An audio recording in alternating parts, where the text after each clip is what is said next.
Chapter 15. Later on, at the time of wheat harvest, Samson took a young goat and went to visit his wife. He said, "I'm going to my wife's room." but her father would not let him go in. I was so sure you thoroughly hated her He said, that I gave her to your friend. Isn't her younger sister more attractive? Take her instead. Samson said to them, "This time I have a right to get even with the Philistines. I will really harm them." So he went out and caught 300 foxes and tied them tail to tail in pairs. He then fastened a torch to every pair of tails, lit the torches, and let the foxes loose in the standing grain of the Philistines. He burned up the shocks and standing grain, together with the vineyards and olive groves. When the Philistines asked, "Who did this?" they were told. Samson, the Timnite's son-in-law, because his wife was given to his friend. So the Philistines went up and burned her and her father to death. Samson said to them, "Since you've acted like this, I won't stop until I get my revenge on you." He attacked them viciously and slaughtered many of them. Then he went down and stayed in a cave in the rock of Etam. The Philistines went up and camped in Judah, spreading out near Lehi. The men of Judah asked, "Why have you come to fight us?"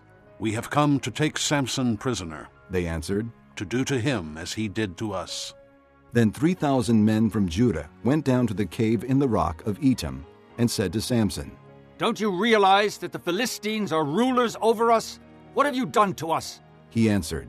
I merely did to them what they did to me. They said to him, "We've come to tie you up and hand you over to the Philistines." Samson said, Swear to me that you won't kill me yourselves. "Agreed. they answered. We will only tie you up and hand you over to them. We will not kill you." So they bound him with 2 new ropes and led him up from the rock. As he approached Lehi, the Philistines came toward him shouting. The Spirit of the Lord came upon him in power. The ropes on his arms became like charred flax, and the bindings dropped from his hands. Finding a fresh jawbone of a donkey, he grabbed it and struck down 1,000 men. Then Samson said, With the donkey's jawbone, I have made donkeys of them. With the donkey's jawbone, I have killed 1,000 men. When he finished speaking, he threw away the jawbone, and the place was called Ramoth Lehi. Because he was very thirsty, he cried out to the Lord, You have given your servant this great victory. Must I now die of thirst and fall into the hands of the uncircumcised? Then God opened up the hollow place in Lehi, and water came out of it. When Samson drank, his strength returned, and he revived. So the spring was called En-Hakkore, and it is still there in Lehi.